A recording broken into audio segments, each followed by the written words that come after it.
Antes de cambiar de tema, quería hacerte una consulta sobre la activación del activo en el balance del contratista. Nosotros desde la subsecretaría, para cada uno de los proyectos hacemos como un modelo espejo de lo que sería el contratista PPP, desde la perspectiva del privado, y tenemos dudas de en qué momento y hasta cuándo activar el bien. Entendemos que el bien no se activa, pero el activo financiero. Gracias. La pregunta está relacionada con la contabilidad del contratista, de manera que nos vamos a salir un ratito de la contabilidad del contratante, que ha sido nuestro propósito en estos días. Y esto está asociado un poco a la contabilidad espejo, contratante, contratista. Lo primero que tenemos que tener presente es que si el contratista efectúa transformaciones, sea que se reflejen o no en el contratante, pues tiene que reconocerlas. Entonces, hablando de los activos, mientras que el contratante reconoce un activo fijo, como lo llamamos aquí, o de propiedad, planta y equipo, y específicamente dentro de propiedad, planta y equipo, un activo de infraestructura, tenemos que preguntarnos cuál es el derecho por la construcción de este activo que le entregamos al contratista para que sea compensado por la construcción, el desarrollo, la mejora de este activo. Le podemos haber entregado dos tipos de derecho.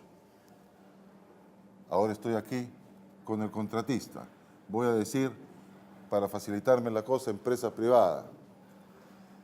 En este contratista puedo haberle entregado derechos a usar el activo, usufructuar del activo, beneficiarse económicamente en transacciones con terceros que llamamos usuarios usando ese activo.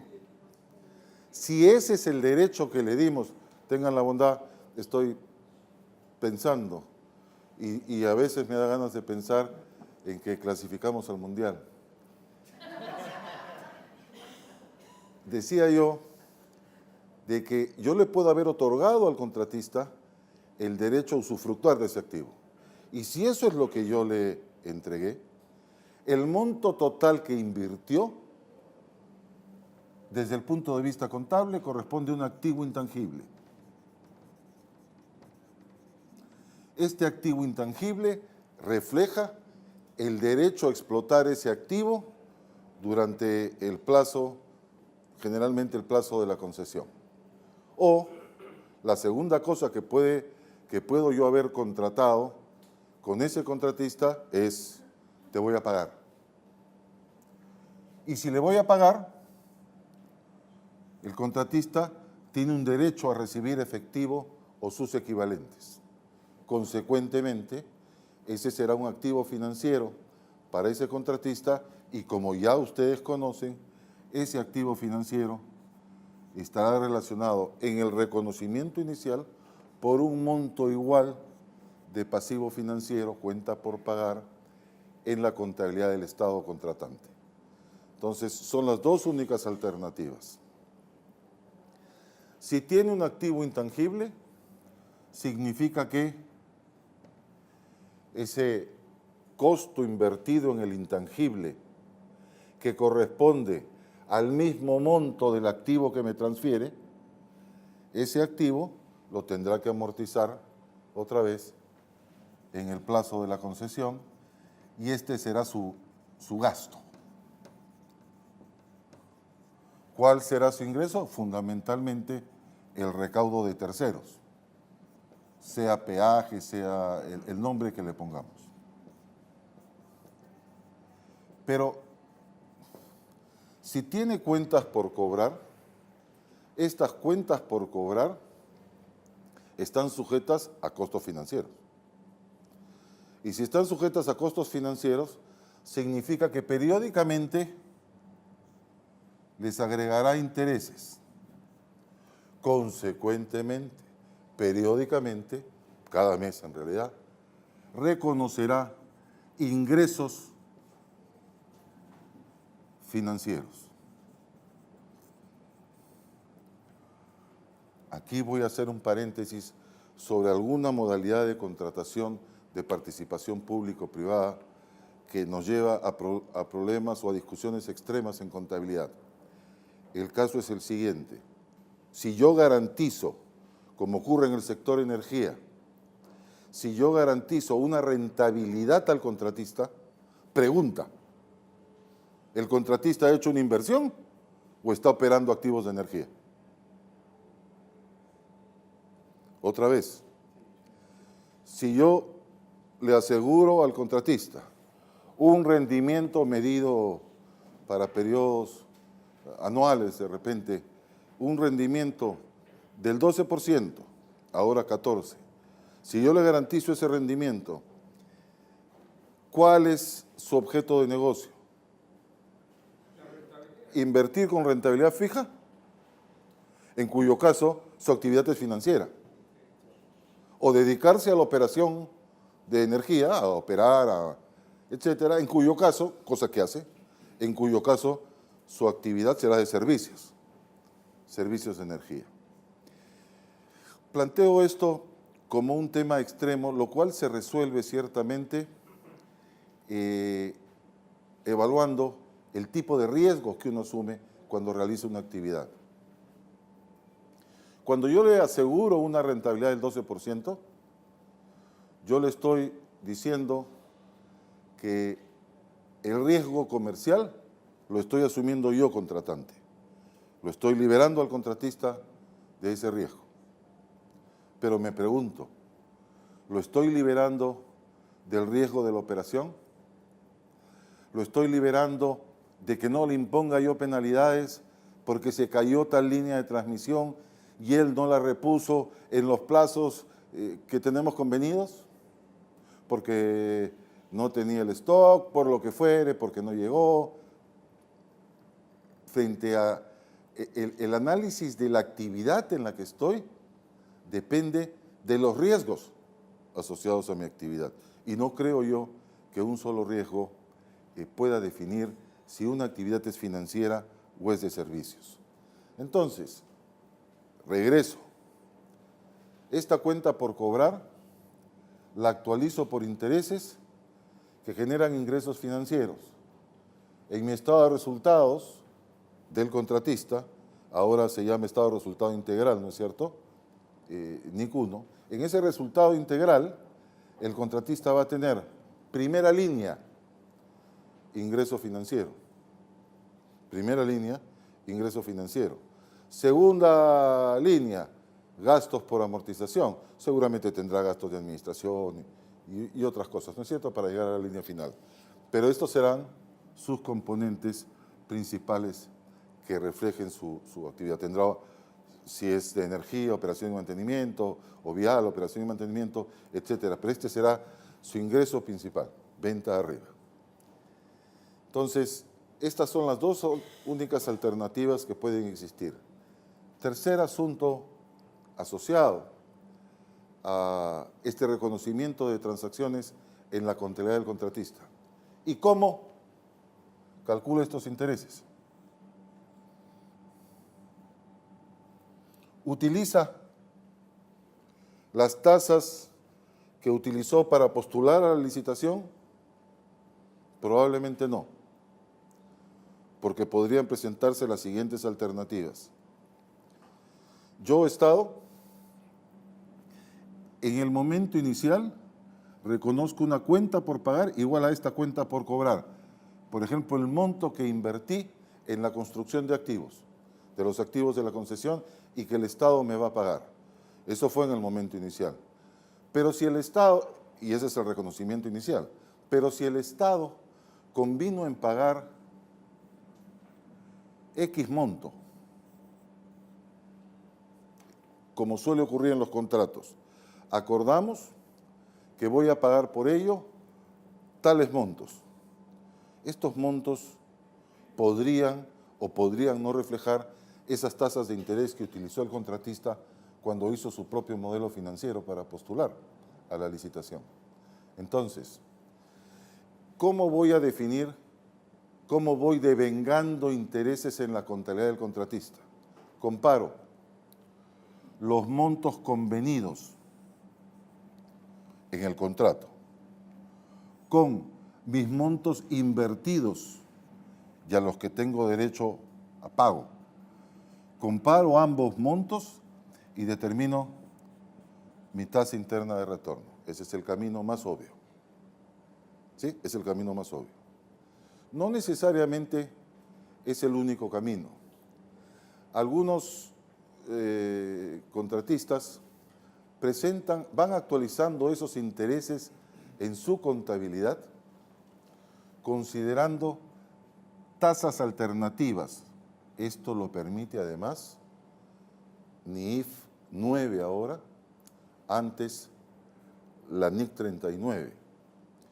Una de las tasas que usan mucho los contratistas para calcular los intereses, registrar el ingreso correspondiente e ir actualizando su derecho a recuperar, es una tasa de largo plazo.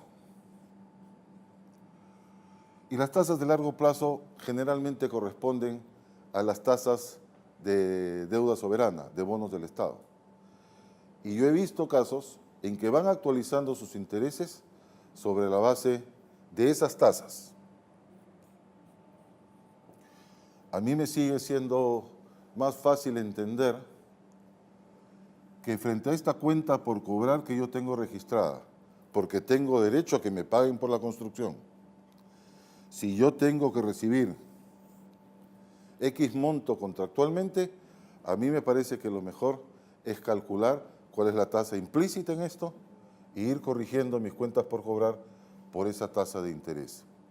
Luego, el Estado me va pagando y en este enfoque de costo amortizado, yo simplemente rebajaré este pasivo de la sumatoria que tengo por recuperar.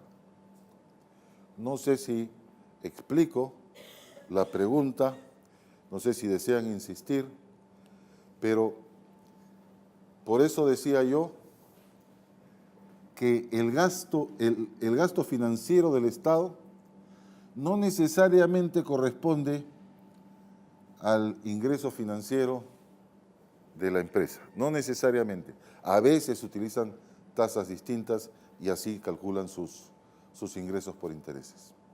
Además, por supuesto, hay gastos de operación y mantenimiento, en fin, la actividad. Por favor, insiste. La pregunta que tengo es, ¿en qué momento incluyo ese activo financiero en el balance del contratista? ¿Es en el momento del desembolso? ¿Por qué te reís? Gracias. ¿O es en el momento en el que el Estado firma el certificado de avance de obra? ¿En qué momento se activa? Interesante. El certificado de avance de obra, según explicabas en días anteriores, es un certificado que se acuerda con el Estado en cuanto a su contenido, en cuanto a los porcentajes reales de avance de obra, y además se aclaró de que este certificado se valorizaba. ¿No es cierto? Entonces,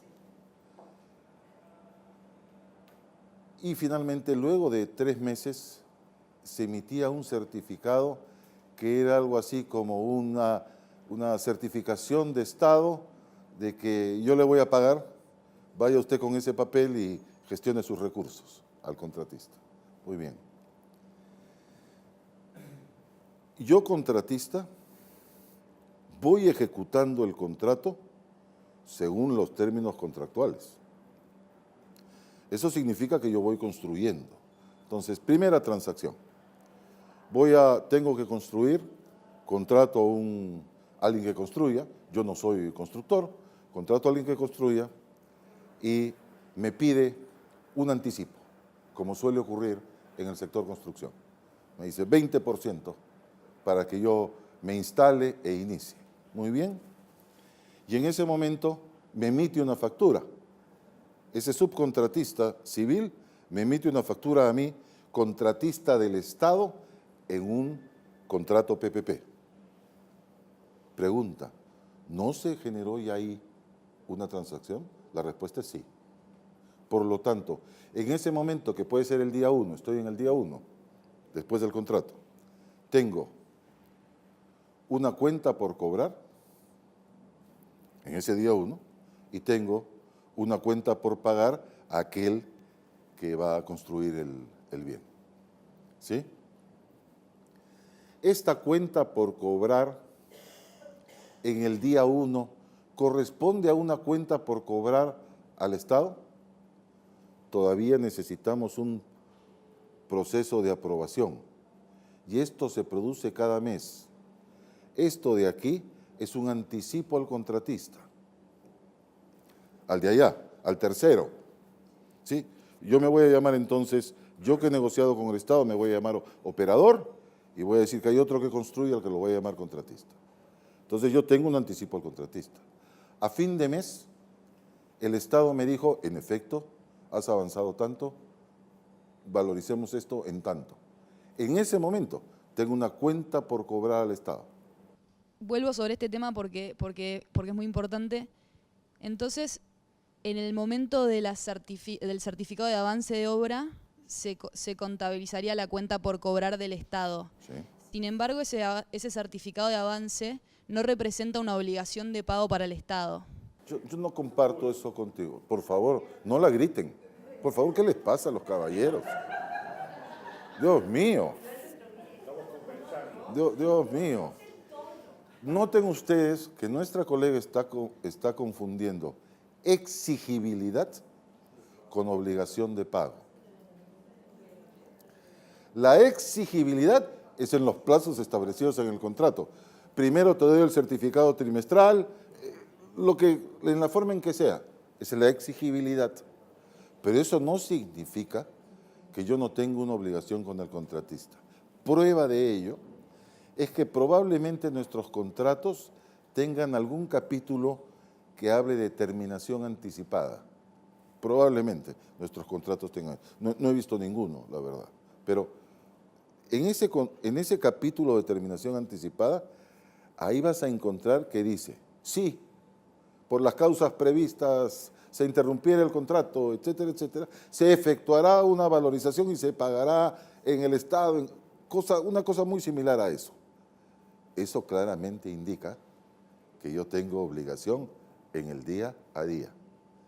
¿Sí? Claro, yo Estado,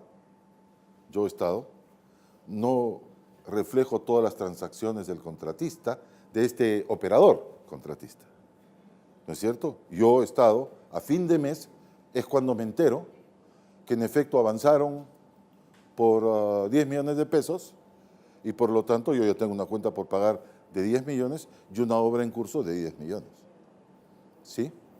Entonces, la exigibilidad puede ser, puesto que yo tengo una obligación. ¿Sí? Una obligación es de que es probable que en el futuro salgan recursos como consecuencia de eso. Y yo digo que sí, no solamente es probable, sino van a salir. Que pueda variar el monto, que la cláusula de terminación establezca descuentos por no cumplimiento, esa es otra cosa, pero sale. El ingreso en el estado de resultados, ¿en qué momento se contabiliza? La respuesta general será devengo. ¿En qué momento se devenga? Sí, esa es la pregunta. Con el transcurso del tiempo. El patrón de devengo de cualquier partida financiera es tiempo. Nunca desembolso. Ejemplo.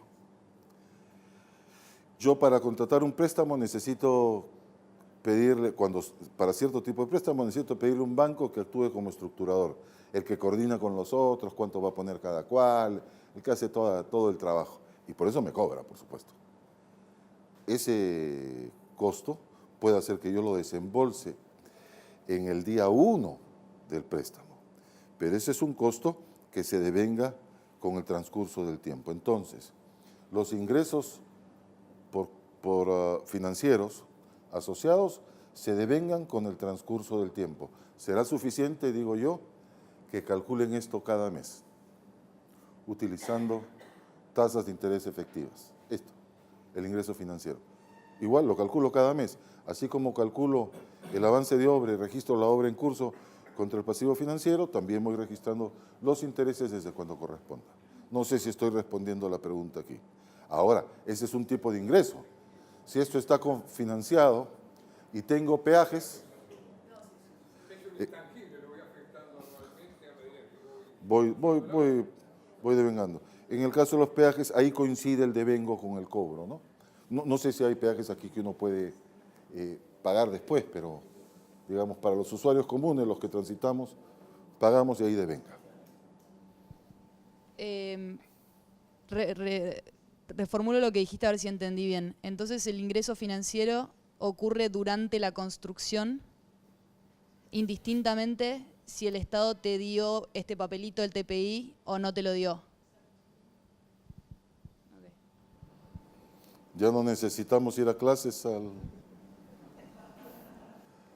Perdón, que me surge una duda ahora mirando. Su nombre, por favor, y un poquito más Mi nombre alto. es Mario Cittadini, yo soy de la provincia de Buenos Aires, de la parte de deuda pública. Me surge una duda con esto que explicaste recién. Esa tasa interna de retorno que estás calculando ahí, suponete que los pagos fueran creciendo. Como esa tasa TIR es una tasa promedio, si vos devengás sobre un monto de inicio con la misma tasa, vas a estar devengando un interés parejo cuando en realidad vas a tener... Parejo en función de tasa, Claro, no en función de monto de inversión. exacto. Pero digo, vas a estar asignando el rendimiento de una manera... O sea, el privado va a estar asignando el rendimiento de una manera que no sería la mejor, me parece. Gracias por incorporar esta variante. Imaginemos que durante 3 años la tasa es una, a partir del año 4, porque así lo acordaron, la tasa se duplica. ¿Sí? Pregunta, si interrumpiéramos el contrato en los 3 primeros años, ¿a qué tasa liquidaríamos? A la primera tasa. Ya estamos respondidos entonces. El tema es así. Si la tasa es tal para los 3 primeros años, yo sostengo que de repente podría hacer un cálculo para esos 3 años para devengar ese costo financiero en esos 3 años. Luego, al final del año 3, lo convierto en mi momento cero y hago una nueva tasa. Podría ser lo más adecuado, porque en el ejercicio que pones, donde la tasa se incrementa, yo hago la tasa lineal desde el momento inicial hasta el final. Perdón, que por ahí no me expresé bien. Yo lo que digo es donde el flujo se incrementa, entonces la tasa resultante TIR, no va, o sea, cuando vos la devengues, te va a generar un devengamiento, que es diferente por ahí al caso que estás planteando. Yo entiendo en el caso que estás planteando, sí, si yo tuviera 2 tasas, se me haría mucho más sencillo.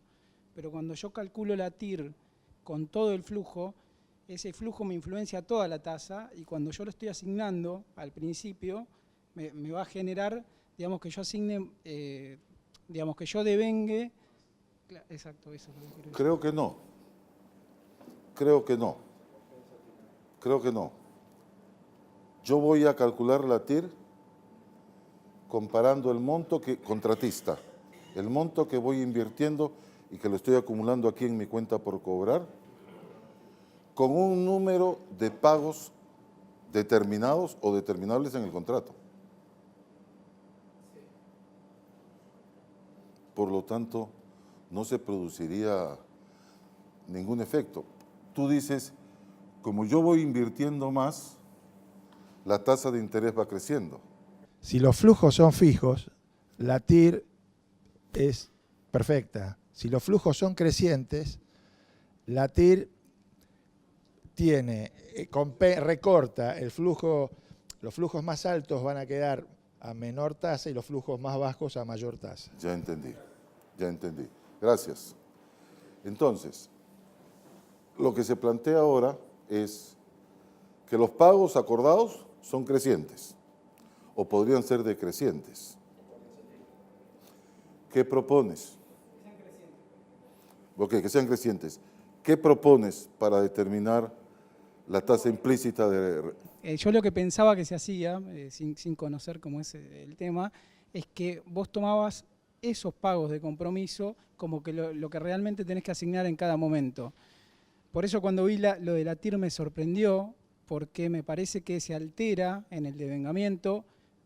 O sea, la única forma de que eso no se alterara es que los flujos fueran parejos, porque si no siempre vas a tener una alteración. ¿Y cómo podría yo determinar Yo mis pagos?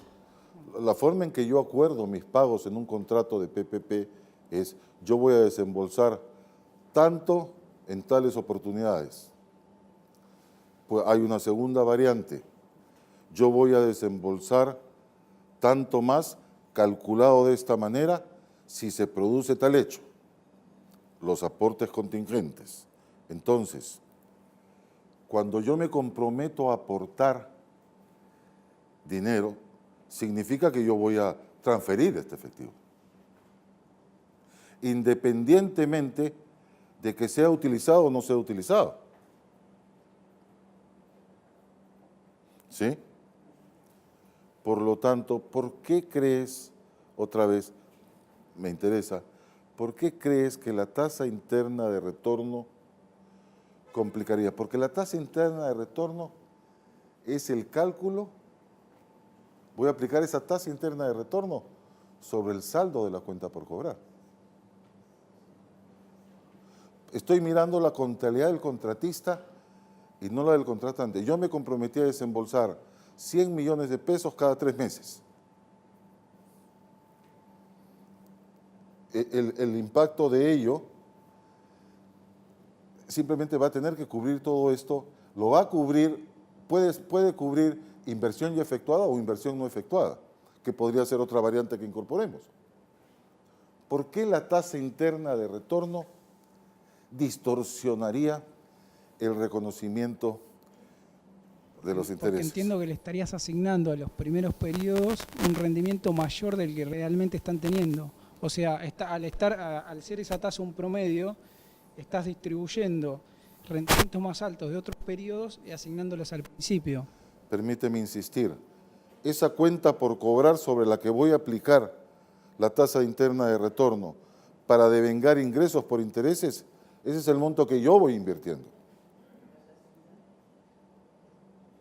¿Por qué estaría distorsionando?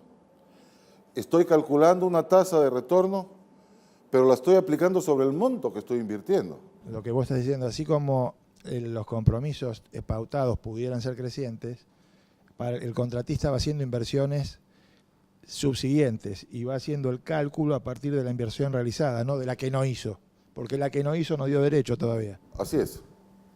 Entonces la inversión seguramente va a ser también creciente.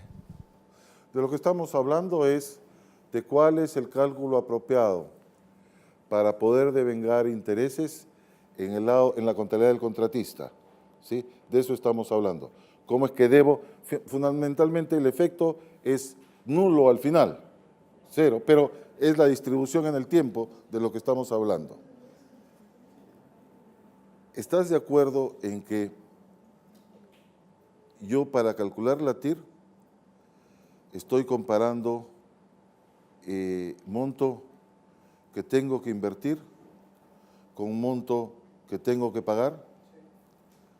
Ahí calculo la tasa y esa tasa la aplico a las cuentas por cobrar. Ah, ya sé en qué me equivoqué. Ya sé en qué expliqué mal. A ver. Ajá. Y tiene razón. Ya me di cuenta. Error mío. Yo tengo derecho a recibir esto, y está muy bien la pregunta. Tengo derecho a recibir esto, para lo cual voy a tener que invertir tanto. Ahora ya estamos de acuerdo. Sí, tiene razón. Vean ustedes, lo que yo estaba diciendo antes es, voy determinando una tasa interna de retorno variable todo el tiempo, porque la cuenta por cobrar, que representa solamente el monto que invertí, pues va creciendo, ¿no es cierto? Voy ejecutando la inversión que me van a reembolsar. Entonces, es una tasa interna que va cambiando. Si yo determino la tasa interna, comparando lo que tengo que invertir, mis salidas con lo que va a entrar, entonces esto funciona mejor cuando es aplicado sobre el saldo invertido. ¿Así? Porque vos en el periodo 1 estás calculando una inversión que no hiciste todavía Claro. para poder determinar la tasa. En cambio, a medida que la vas haciendo, la tasa se va acercando más a la realidad porque la inversión va creciendo. Entonces, si vos la vas recalculando a cada inversión que vas haciendo, seguramente la TIR va a ir variando en función de la inversión que hiciste y contemplando también la evolución que tiene, porque no es lo mismo la inversión vista en el momento 0 que en el momento 1, que en el momento 2, porque aun cuando puedan ser fijos los flujos también de inversión, en realidad, descontados a una tasa, no es lo mismo el dinero futuro que el dinero presente. Y además, no solamente para este tipo de transacción, ya que están viendo ustedes esto desde la perspectiva del contratista, en realidad, para todo instrumento financiero, la tasa se normaliza, porque la tasa es la efectiva durante la vida del instrumento. Consecuentemente, la tasa no la cambio, ¿cierto? ¿Sí? Si cambian los flujos esperados, entonces cambiaré la tasa. De repente no voy a invertir tanto. De repente el Estado encuentra la forma de decirme, no corresponde que yo haga tal pago, o cosas de ese tipo, ¿sí? De lo único que hemos estado hablando, porque nosotros vemos más la contabilidad desde el lado del Estado, ¿no es cierto?, desde el lado del contratante, es yo Estado asumo carga financiera, solamente cuando no pago oportunamente existe en los contratos, encontraré costos financieros explícitos sobre cómo calcular, si no pago aplicaré tal tasa más tanto o lo que fuere, según la forma que se haya acordado. Pero también hay costos financieros implícitos cuando yo digo otorgo la buena pro por un monto de tanto. Es decir, yo Estado, mi criterio para evaluar es, yo Estado otorgo, abro los sobres económicos, las propuestas económicas y digo, mis criterios, y dije, mis criterios para evaluar la propuesta económica es aquel que requiere menores recursos del Estado. ¿No es cierto? Entonces, frente a eso, el contratista recibirá cierto número de pagos, pero tendrá que invertir X monto para poder cumplir con sus obligaciones de desempeño en el contrato. Por lo tanto, en esos casos siempre utilizaré, en mi opinión, tasas internas para determinar los costos financieros implícitos.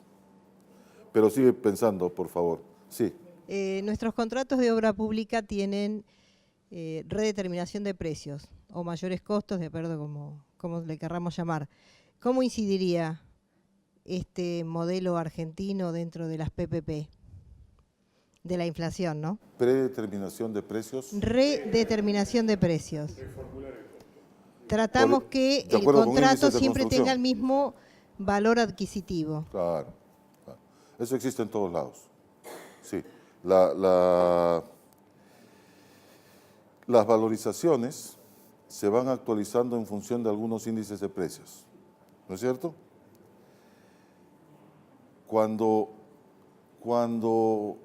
Si llevamos ese tema a los contratos de participación público-privada, ¿qué podría ocurrir en las participaciones público-privadas? ¿Podría ocurrir?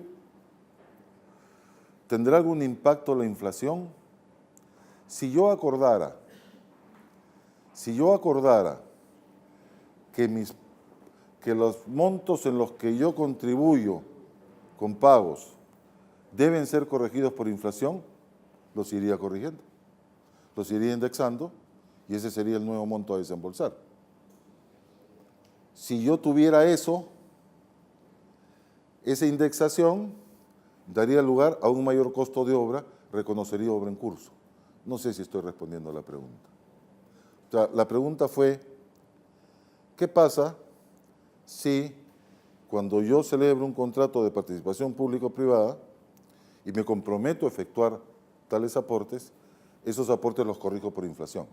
que es otra forma de decir la valorización de la obra sube. ¿No es cierto?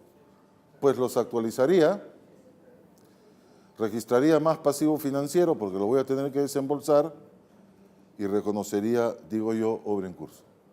¿Sí? Pero está bien la pregunta. No sé si te he respondido. Me miras con unos ojos como diciendo, no me interesa.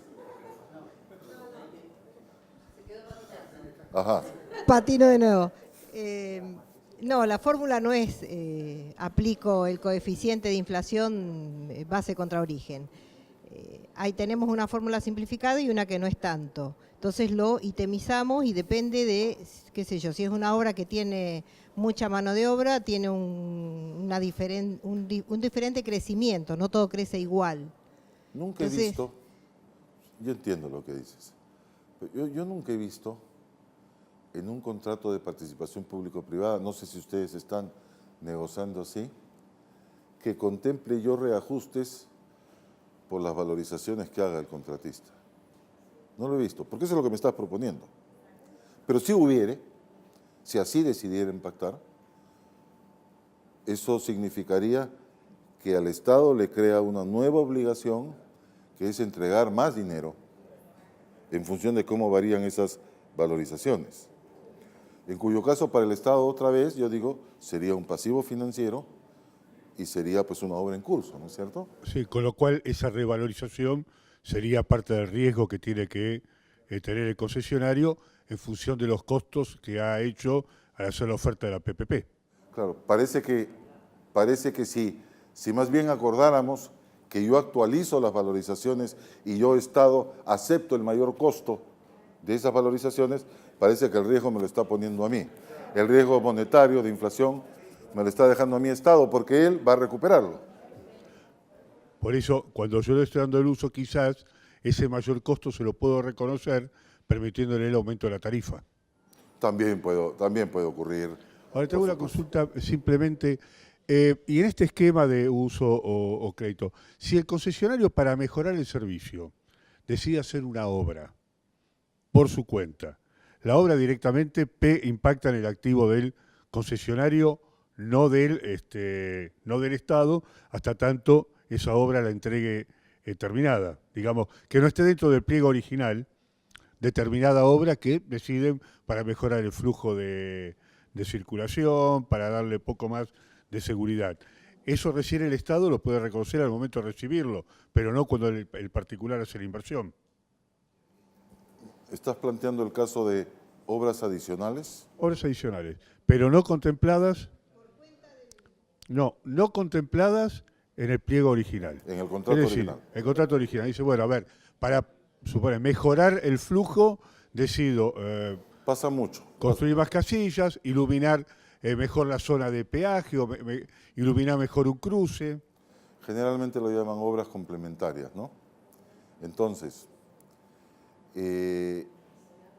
eso generalmente yo lo pactaré contractualmente y probablemente yo, Estado, asumiré alguna forma de retribución. O le voy a pagar por las obras complementarias, o le voy a extender el contrato de concesión, o le voy a subir las tarifas 10 centavos para que por el número de vehículos cubra esto más su ganancia, ¿no es cierto? Entonces, dependiendo de la forma en que yo pacto, si yo tengo que hacer un desembolso adicional ahora, tendré que reconocer mi pasivo financiero ahora, y no cuando me entreguen la obra. Pero no lo pacto. No lo pacto. No, es una decisión del concesionario. Ah, él decide hacerlo. Lo quiere hacer porque quiere mejorar la seguridad, mejorar el flujo. ¿Por qué? Porque es una zona insegura y como tú dijiste, si hay accidentes puedo accionar en contra del concesionario y dice, bueno, hago una obra para poder mejorar la seguridad y disminuir mi riesgo. Pero no me lo va a cobrar el Estado. Cuando las reciba, será una obra sin... Un activo de la empresa. Un activo de la empresa, no un activo mío. Me lo entrega. A mí no me puede entregar la carretera si le instaló más luces aquí para hacerla más segura, si ese fuera un activo del Estado cuando se lo recibe. Cuando lo Pero reciba. mientras esté en poder de concesionarios, activo el concesionario. Así es, así es. Y como lo voy a recibir sin pago, será pues pasivo diferido, ¿no? Ingreso sin contraprestación. Soy Jorge Solavela del Ministerio de Economía de Neuquén.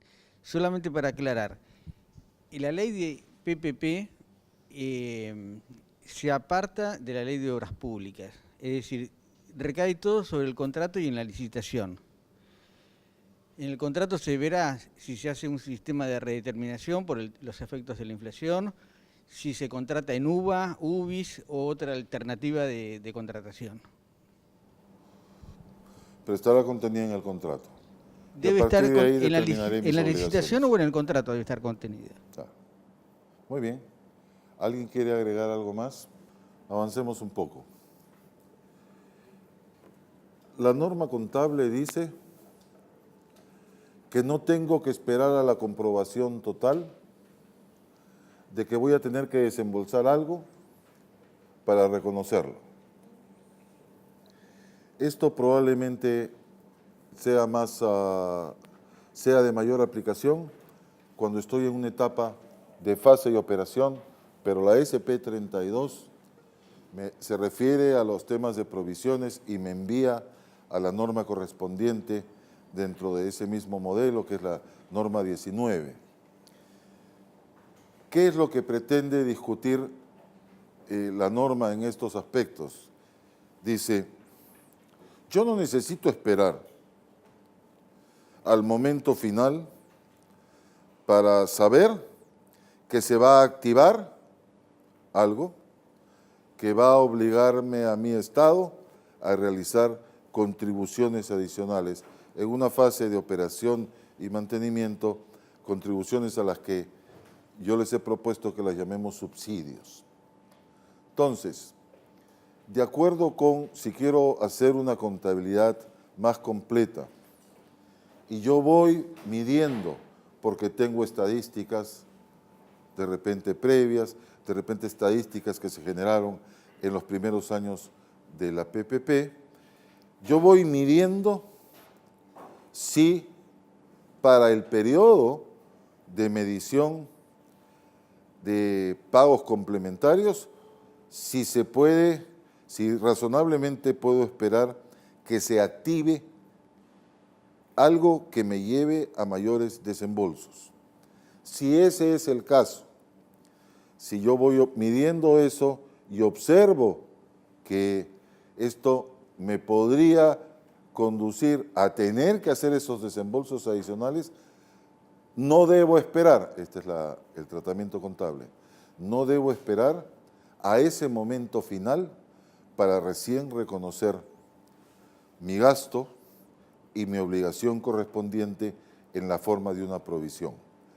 Esos son los casos típicos en los que aplica el tratamiento contable de provisiones, cuando me he comprometido a ciertos flujos, a ciertos rendimientos, tengo que ir midiendo si ello va a ser logrado o no, y si yo voy a tener que complementar esto con algún pago al contratista.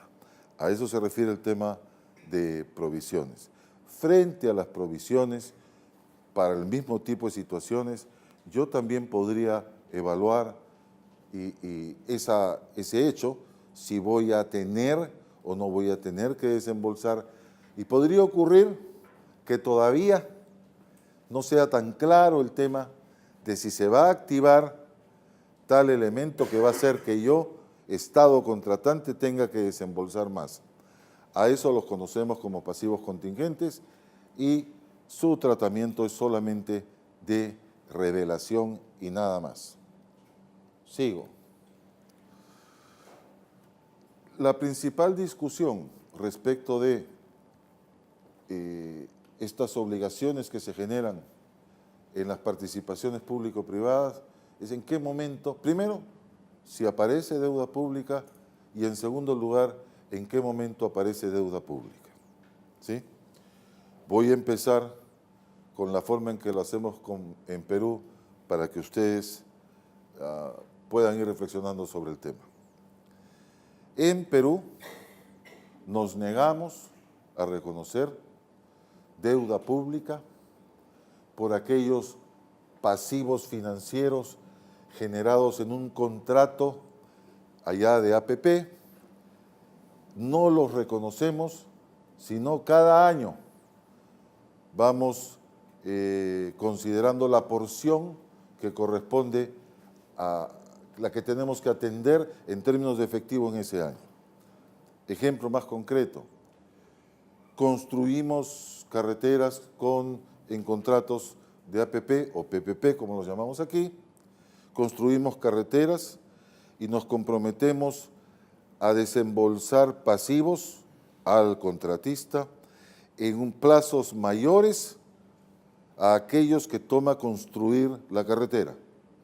Consecuentemente, yo recibo la carretera antes, tengo un pasivo financiero y seguiré desembolsando durante un número de años. Esos desembolsos en los contratos de asociación público-privada o PPP siempre estarán o generalmente estarán contenidos en el plazo del contrato de participación público-privada. 35 años aquí, según me aclararon al salir. Bueno, pero podría ser que esos pasivos se extiendan luego del contrato de participación público-privada y yo siga pagando. Lo cierto es que el primer tema a discutir es, ¿tengo deuda? Cuando yo estoy cofinanciando una participación público-privada y ciertamente me he comprometido a hacer pagos y no los he hecho, ¿tengo deuda pública? En Perú decimos que no. Por lo tanto, cuando presupuestamos, fíjense el problema, cuando presupuestamos decimos gasto de capital. Frente a ello, tenemos que reflexionar en lo siguiente. La inversión de capital ya la hicimos antes y la hizo el contratista. En realidad, yo tengo para fines presupuestarios un nuevo desembolso en inversión de capital, o lo que estoy haciendo es atender deuda pública. Consecuencias asociadas. Los contratos de APP allá los maneja el Ministerio de Transportes y Comunicaciones. Ellos hacen la contabilidad de esos contratos. ¿Sí? Uno de los factores con los que se mide la eficiencia en la gestión pública en el Perú es el porcentaje de ejecución del presupuesto. El Ministerio de Transportes, por el tamaño de las obras, ¿no es cierto? Estas obras cuestan. El Ministerio de Transportes es el que tiene el mejor indicador de ejecución presupuestaria. ¿Por qué es el que tiene el mejor indicador? Porque en realidad no está haciendo nuevas obras. Está recibiendo algo que lo recibe supuestamente para invertir en infraestructura, pero la infraestructura ya existe. Lo que está haciendo es pagarla. Entonces, ejecuta presupuesto porque satisface obligaciones que corresponden a deuda pública que están en su presupuesto sectorial, pues. Yo soy de la opinión de que no hay ninguna diferencia en relación con estos contratos PPP entre emitir bonos, tomar deuda y luego utilizar esos recursos que ingresaron al banco en ejecutar obras. No hay ninguna diferencia entre esa deuda y la deuda que se genera en un contrato de participación público-privada. La sugerencia es, como no queremos llamarlo deuda, por lo menos en Perú no queremos llamarlo deuda, la sugerencia es de que esta la clasifiquemos como deuda pública / participación público-privada. Por supuesto. Pero funciona. No he terminado de explicarles. Por supuesto, estoy hablando de un tipo de pasivo financiero, que en el Estado lo llamamos deuda pública. Pero es un tipo de pasivo financiero. Un pasivo comercial también es un pasivo financiero. Una obligación de vengada por pensiones de jubilación a cargo del Estado también es un pasivo financiero, etcétera, etcétera. Entonces estoy hablando, obviamente, en lo que respecta a participaciones público-privadas, de aquellos contratos que van a demandar la salida de recursos de efectivo, sus equivalentes, del Estado contratante. No estoy hablando, de ninguna manera, de aquello que no va a dar lugar a salidas, de estos famosos pasivos diferidos que se van a reflejar en la forma de ingresos. ¿Qué les parece? Esa deuda pública guión PPP no va en el stock de deuda. ¿No va qué? No va en el stock de deuda. ¿No va en el qué? O sea, no lo informan junto con el stock de deuda, lo informan aparte.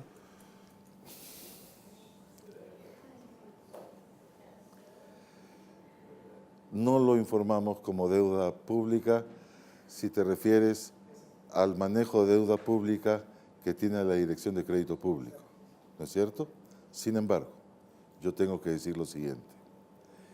En el Perú consolidamos toda la información del sector público, incluido en el extremo el sector financiero público, nuestro Banco de la Nación, nuestro Banco Central de Reserva, algún banco que tenemos de propósito sectorial, Agrobanco, y incluidas las empresas públicas. Nosotros consolidamos todo y al consolidar, por supuesto que hacemos las eliminaciones correspondientes. Pero cuando mostramos el pasivo de nuestro balance general consolidado o estado de situación financiera consolidada, como lo llamamos ahora, ahí figura todos mis pasivos, deuda, bonos emitidos, contratos APP, etcétera. Entonces, hago esta aclaración porque tengo la impresión de que te estás refiriendo a la deuda que la Dirección de Crédito suele administrar, gestionar como única deuda, ¿no es cierto? Entonces, la respuesta es no está ahí, pero está en el consolidado. Pero yo tendría que preguntarte para beneficio de mis colegas, ¿por qué la pregunta? Porque yo quiero saber por qué la pregunta, porque debe ser el mismo criterio de allá, ¿verdad? ¿Por qué la pregunta? ¿Por qué la pregunta? Porque yo trabajo en la Dirección de Crédito Público y nuestra postura es no ponerla porque nos favorecen los ratios financieros que tenemos que mostrar. Después, en cuanto a lo que a mí me parece que es... Es importante que conozcamos ese punto de vista. Escucharon lo que respondió, ¿no es cierto? Si él fuera un contador público y estuviera sustentando su incorporación al colegio profesional, no aprobaría, ciertamente, ¿no? O sea, no lo dejaríamos entrar. Pero esa posición es consistente con todas las direcciones de crédito, porque muestro menos deuda, por lo tanto muestro espacio de apalancamiento, diría él, porque no tengo tanta obligación, pero ¿qué mira un organismo internacional? Sin duda van a conversar con el director de crédito, pero eso es todo lo que mira. No, a ver, la realidad es que desde lo conceptual creo que más o menos tenemos una visión parecida a todos. La realidad es que en general, como vos dijiste, Alfredo, y en otros países, en los países europeos tampoco. Esto está off the record, o sea, está fuera del balance, off the balance sheet. Eso pasa habitualmente en Gran Bretaña, que es, digamos, el primer ejecutor de PPPs, digamos, en el mundo, ¿no? Y en otros países en general de toda la Unión Europea. No sé el caso de otras regiones. En el caso específico de aquí de Argentina está claramente determinado que los pasivos provenientes de la ejecución de este tipo de instrumento no representan deuda pública en los términos de la Ley de Administración Financiera. ¿Perdón? La ley de presupuesto. Bueno, está claro, pero la ley de presupuesto refiere a que no integra, digamos, la deuda pública en los términos que marca el concepto de deuda pública que marca la ley de administración financiera. Yo sé. De todos que modos, la ley nos favorece. indudablemente, no, Pero es yo que lo esa que ley la proponen los señores. no, perdón. Lo que yo que esto nos trae a otro tema. Igual en Perú, igual. Que está relacionado y que es a ver, los que son los recursos que el Estado deja de percibir o percibe y transfiere al fideicomiso, al fideicomiso principal de PPP, que está constituido por los recursos del impuesto a los combustibles. ¿Cómo impacta eso en los estados financieros de gobierno, por ejemplo?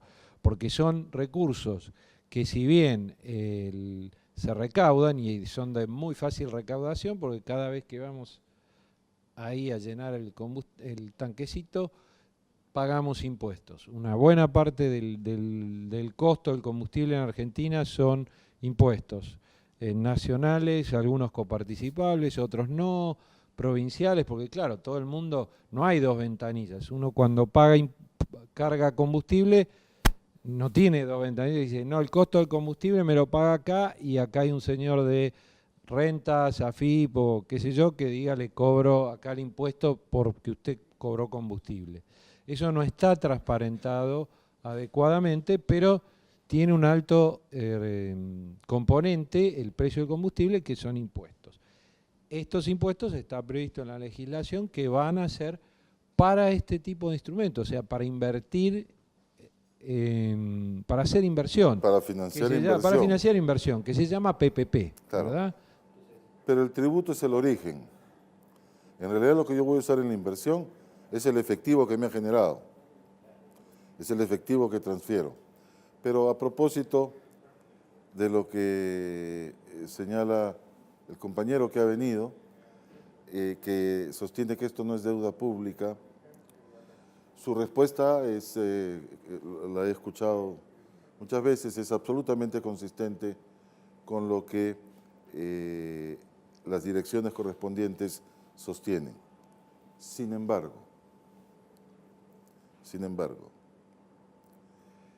mi esposa existe.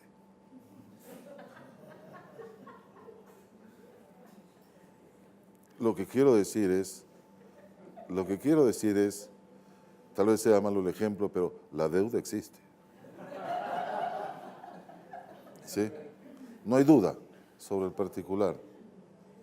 Tampoco hay duda que sea distinta, excepto tal vez en las formas de contratación, en las garantías, en los costos financieros, en algunos detalles. Tampoco es distinta a cualquier otra obligación que tengamos como Estado. Lo que ocurre, según decía, ¿cómo se llama el profesor brasileño que desarrolló el software para control de deuda? Gran consultor del banco, con el que he trabajado 2 veces. Ahorita me voy a acordar el nombre. Sin embargo, todo empieza por la definición. Yo tengo la impresión de que cuando hablamos de deuda pública en el Estado, no queremos hablar de cosa distinta a la de la emisión de instrumentos financieros, bonos, generalmente bonos soberanos, y al endeudamiento que he tomado con organismos financieros, más el endeudamiento que me han facilitado otros países. Y eso es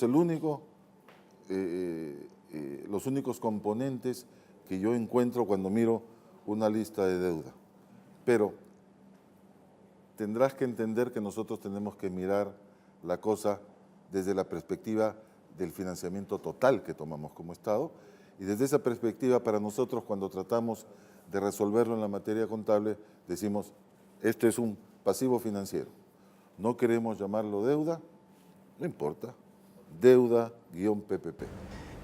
¿Tiene algún porcentaje que los limite en cuanto a cuál es la máxima cantidad de ese tipo de deuda que pueden llegar a tener? Por supuesto, está establecido, como seguramente aquí también, en la ley anual, los límites máximos de endeudamiento. Ah, sin duda. Para redondear un poco el tema de deuda pública, en general hay un reciente informe del Fondo Monetario Internacional, institución de la familia a la que pertenece el Banco Mundial, que muestra su preocupación por los niveles de endeudamiento, en general, de países en general. Y solo como ejemplo, en términos de largo plazo, la economía más endeudada del mundo es la economía que es la más grande del mundo, que es la economía americana, ¿verdad? Donde el nivel de endeudamiento supera el 30 y tantos % del PBI. Hay otras economías muy desarrolladas, como es el caso de países europeos, como los más afectados por la crisis de 2008-2009, Grecia, España, Portugal, Italia, la misma Francia también, ¿verdad? Irlanda también es otro de los muy endeudados, donde los niveles de deuda superan el 110% del PBI. Ahora, nadie se preocupa por el financiamiento de esto. ¿Por qué? Porque en la medida que exista financiamiento, que recursos o proveedores de recursos que acepten financiar esto, esa deuda es sostenible en el tiempo, ¿no? Solo a modo ilustrativo este comentario. Y un detalle más, ustedes saben que el Fondo Monetario hace revisiones periódicas de las cuentas nacionales de sus países miembros. La Argentina estuvo muchos años alejado de eso y hace un par de años que ya se vienen haciendo. Actualmente el Fondo Monetario no considera en su revisión de estadísticas anuales los pasivos contingentes o ciertos de PPPs como deuda pública, lo cual no quiere decir que esto cambie en el futuro, ¿eh? No estoy diciendo que esto vaya a permanecer así, pero por el momento esto está funcionando de esta manera. Caso diferente al de lo que vos mencionabas. Lo que nosotros tratamos es de representar la verdad.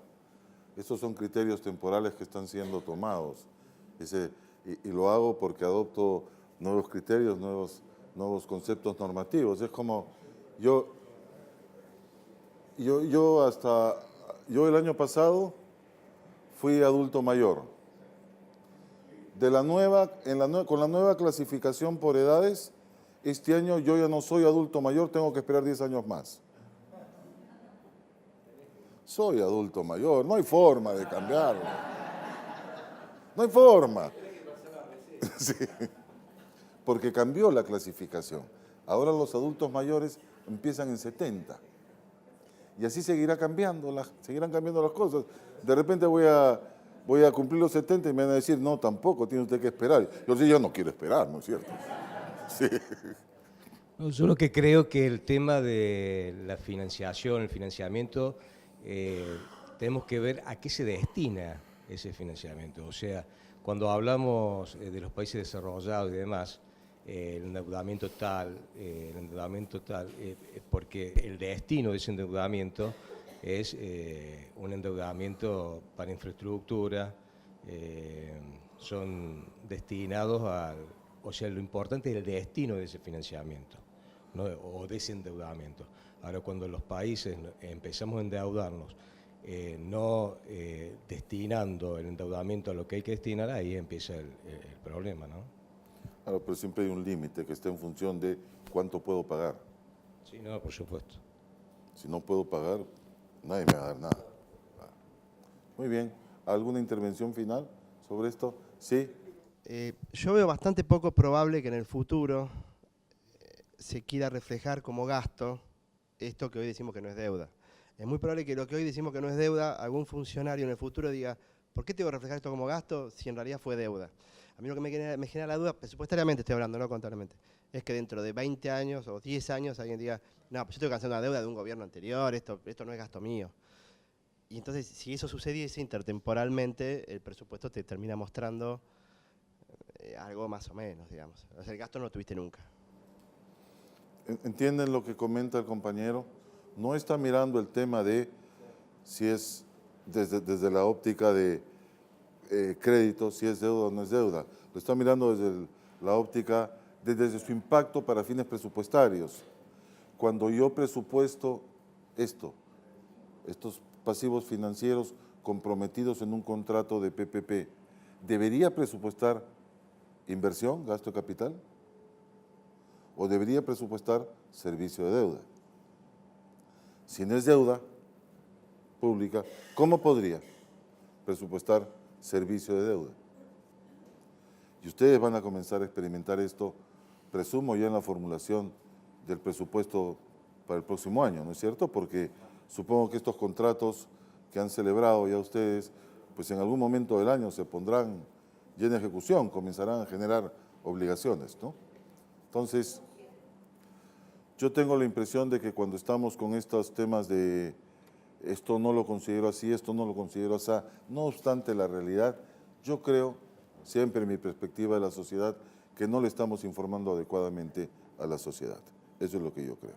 Me parece que nos estamos focalizando siempre en el gasto, pero también tendríamos que presupuestar el recurso, porque si bien estamos teniendo la deuda, también vamos a tener un recurso que va a venir de esos que no vamos a percibir. Pero me parece que en el tema del no registrar el pasivo está porque no estamos, la deuda es porque no estamos registrando tampoco el ingreso. Me parece que viene por ese lado, el juego que quieren hacer. No, sí registramos la deuda, lo que pasa es que no llamamos deuda pública. No, pero en el presupuesto estoy hablando, Ajá. en el cálculo del presupuesto. En el cálculo del presupuesto, si yo tengo que calcular lo que voy a estar pagando de esa deuda, también tendría que estar en el cálculo del recurso, estar metiendo esos recursos que no voy a tener. Bueno, pero No sé, los recursos Eduardo, en el ¿qué opinas? presupuesto. Tengo un activo, tengo un recurso diferido y un gasto diferido. Tengo las dos cosas. Me parece que ahí es donde se me empiezan a compensar. No van a presupuestar peajes si los han cedido. El único recurso concreto, genuino que podía presupuestar es el del fondo fiduciario que ya existe, que ya financia obras viales. Eso sí es un recurso concreto, genuino. El de los peajes no es público, no es un recurso estatal. Y si el recurso de ese fondo fiduciario no alcanza, el resto va a ser recurso tributario, impuestos, que ya va a estar presupuestado en su momento. Presupuesto, contablemente sí, en caso diferido. O sea, no es gasto, contablemente no es gasto, pero digo, presupuestariamente sí. Bueno, yo encuentro distorsiones en el tema presupuestario por la forma en que esto debe ser presupuestado y ya hemos hablado sobre el tema del fideicomiso, ¿no? Yo encuentro esas dos distorsiones importantes en la información que proporcionamos sobre presupuestos. El tema adicional relacionado con las participaciones público-privadas, que lo hemos estado tocando, pero que quisiera resumir para ustedes, es el tema de las garantías. Toda garantía otorgada o recibida es por naturaleza contingente. Y todo lo que es contingente, nosotros lo dejamos, como decimos, fuera del balance. No da lugar a reconocimiento contable dentro del balance. Los contadores nos hemos inventado algunas formas de controlar lo que está fuera del balance, hemos inventado conceptos que no están en ningún modelo contable, pero hemos inventado conceptos de cuentas de orden, en fin, esos son inventos contables, eso corresponde a las partidas fuera del balance. Entonces, todas las garantías las controlamos fuera de balance. Si aquello que la garantía cubre se convierte en hecho económico, tenemos transacciones.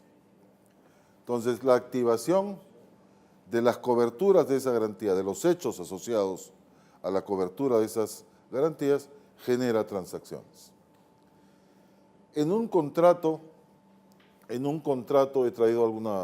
tomado alguna información de Colombia, en un contrato pueden existir diferentes tipos de garantías que recibe el Estado contratante, pero todas siguen el mismo camino para determinar si hay reconocimiento contable o no.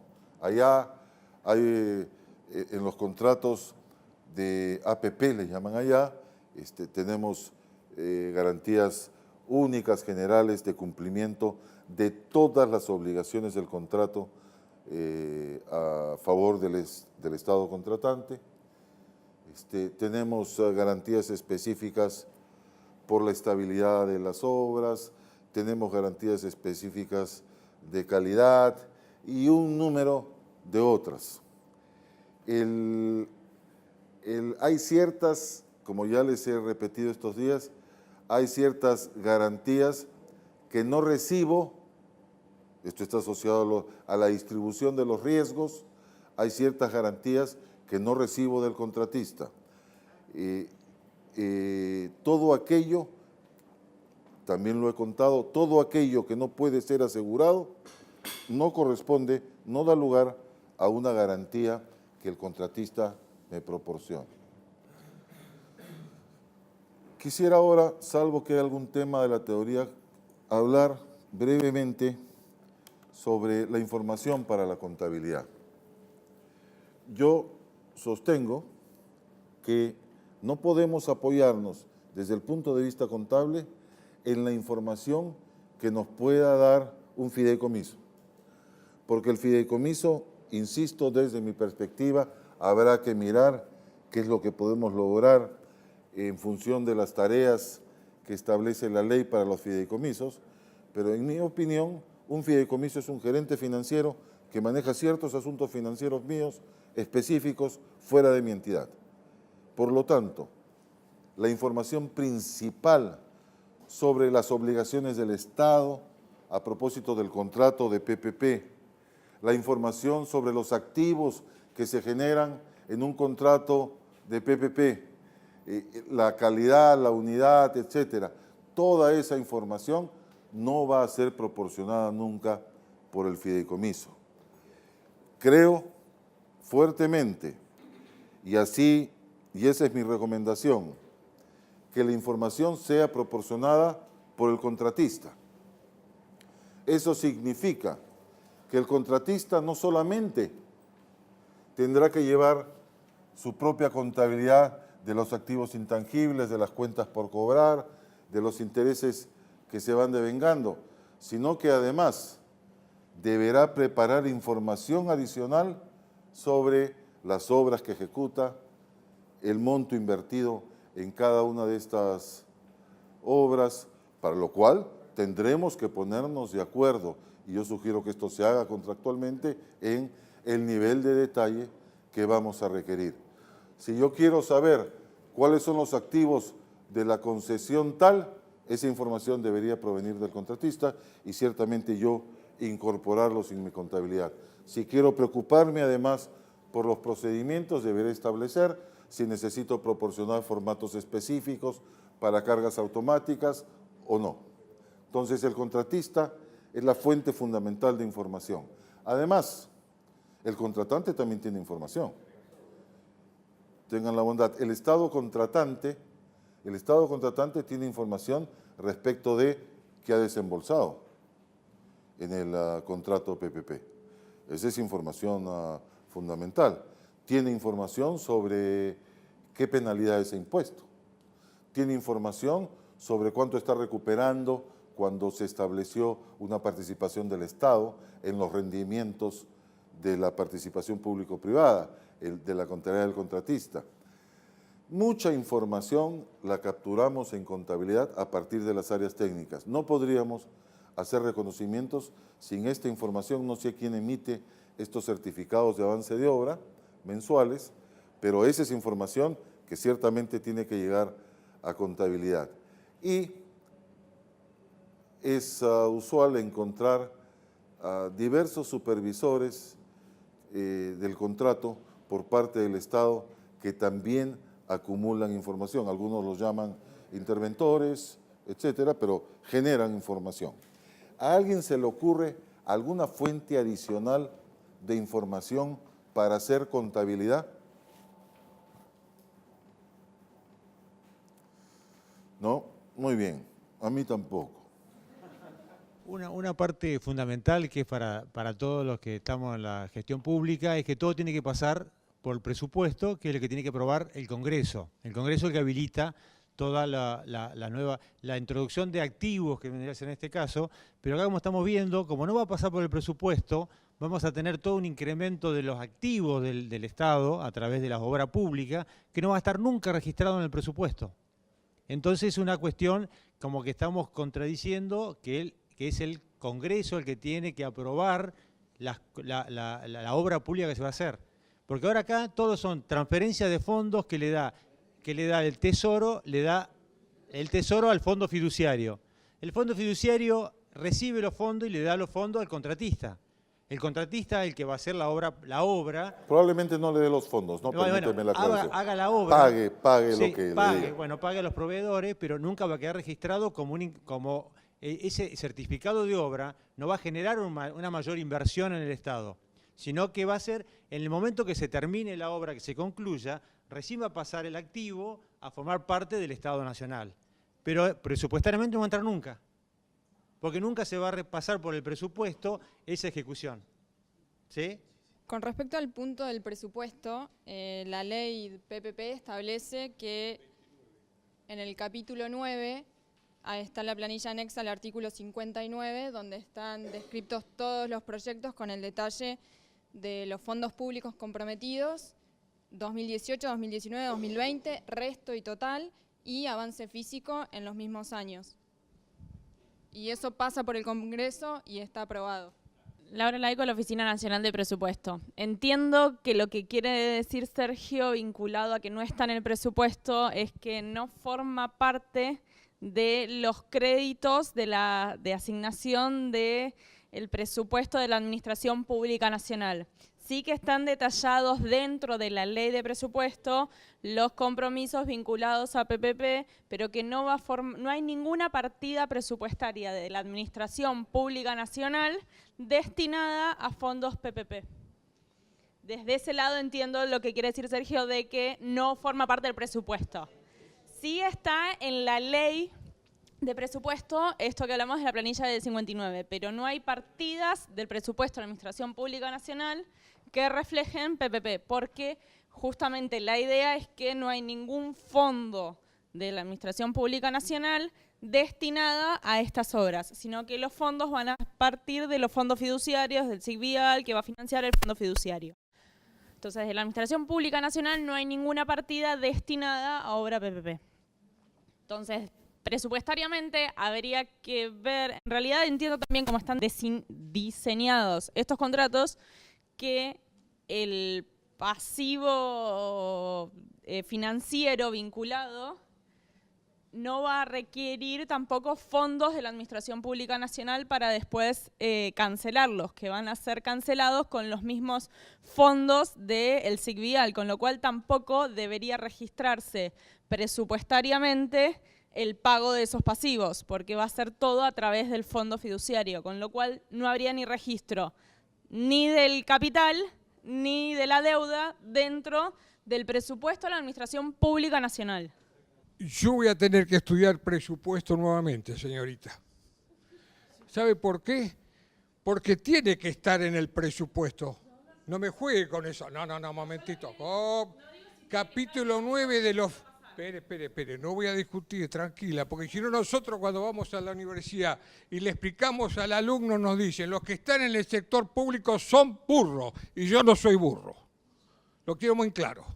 Entonces, quiero la transparencia, y estuvo bien lo que dijo acá la señorita, porque tiene que estar en el presupuesto, los fondos fiduciarios tienen que estar en el presupuesto, está en el artículo 8º de la ley 24.156, por favor.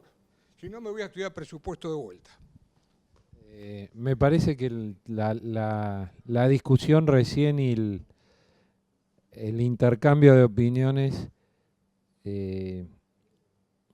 lo que hace es, de alguna manera, resaltar más o poner un foco mucho más importante en lo que es la contabilidad gubernamental, la contabilidad gubernamental financiera, no la contabilidad tradicional presupuestaria que alguna vez se enseñó hace muchos años en la facultad, sino la contabilidad patrimonial como básicamente elemento de control de la gestión.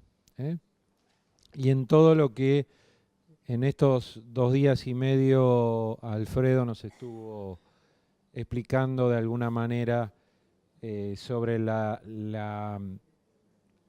técnica, la ciencia aplicada a una modalidad nueva de inversión pública. Exactamente. Es una modalidad nueva. Esa es la diferencia.